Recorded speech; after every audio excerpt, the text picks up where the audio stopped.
Pemirsa, tanggul pantai di kawasan Muara Baru, Jakarta Utara bocor. Jakarta Utara jebol. Warga pesisir pantai khawatir lapisan es di kutub utara terus mencair hingga mencapai titik terendah kedua dalam 4 dekade terakhir. Ini menandakan Tanggul bocor di kesekian kali.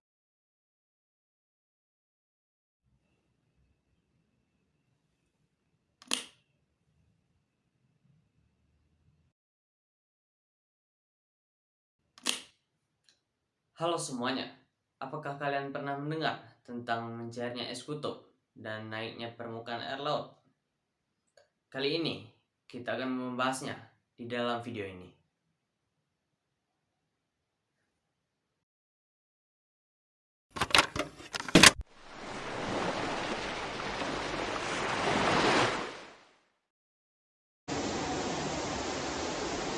Hanya dalam 30 tahun, dari 1993 hingga 2023, rata-rata permukaan air laut dunia telah naik lebih dari 9 cm karena perubahan iklim.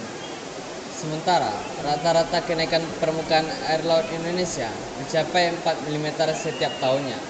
Angka tersebut sudah jauh lebih tinggi dibandingkan rata-ratanya secara global, yang hanya meningkat 3 mm secara tahunan.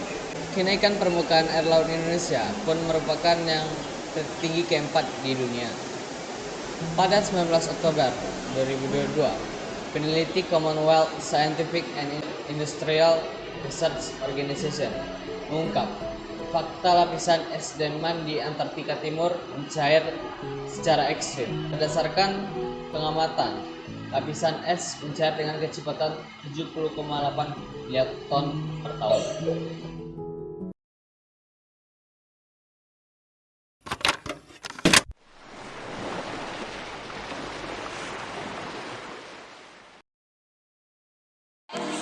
Adalah salah satu dampak terburuk yang disebabkan oleh pemanasan global karena meningkatnya suhu bumi. Salah satu akibat es kutub mencair yaitu naiknya air di permukaan laut. Kenaikan permukaan laut global disebabkan oleh dua faktor utama. Yang pertama, ekspansi termal, yaitu air laut menghangat dan mengembang, dan kontribusi lapisan es misalnya dari glaser berbasis daratan, lapisan es, dan es laut karena meningkatnya pencairan.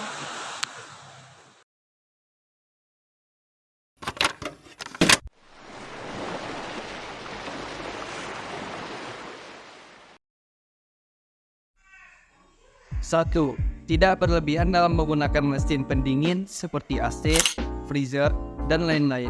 2. Mengurangi rumah atau gedung yang dindingnya kaca, karena kaca dapat memantulkan panas sehingga suhu udara meningkat. 3. Meningkatkan kesadaran masyarakat tentang pemanasan global dan dampaknya bagi manusia dan lingkungan.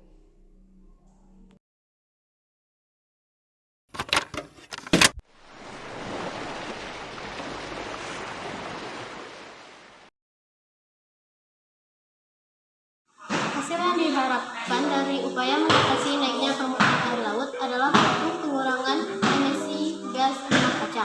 Dengan mengurangi emisi gas rumah kaca, terutama karbon dioksida atau CO2 yang berasal dari pembakaran bahan bakar fosil, diharapkan dapat memperlambat laju pemanasan global dan pencairan es di kutub. Hal ini akan membantu mengurangi laju kenaikan permukaan air laut. 2. Adaptasi pesisir yang berkelanjutan melalui pengembangan infrastruktur yang tahan terhadap perubahan iklim seperti tanggul, dinding, penahan banjir, dan sistem drainase yang efektif diharapkan dapat mengurangi risiko banjir pesisir. Selain itu, pengolahan pesisir yang berkelanjutan seperti restorasi terumbu karang, penanaman bakau, dan pengaturan tata ruang pesisir yang bijaksana juga diharapkan dapat meminimalkan kerusakan ekosistem yang melindungi wilayah pesisir dari abrasi pantai. Yang keempat, kerjasama internasional. Mengatasi naiknya permukaan air laut membutuhkan kerjasama internasional yang kuat.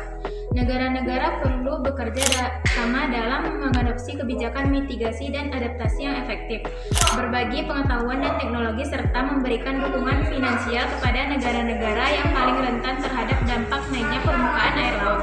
Dengan mengimplementasikan langkah-langkah ini diharapkan dapat mengurangi lalu kenaikan permukaan air laut, melindungi ekosistem pesisir, dan meminimalkan dampak sosial dan ekonomi yang ditimbulkan oleh naiknya permukaan air laut.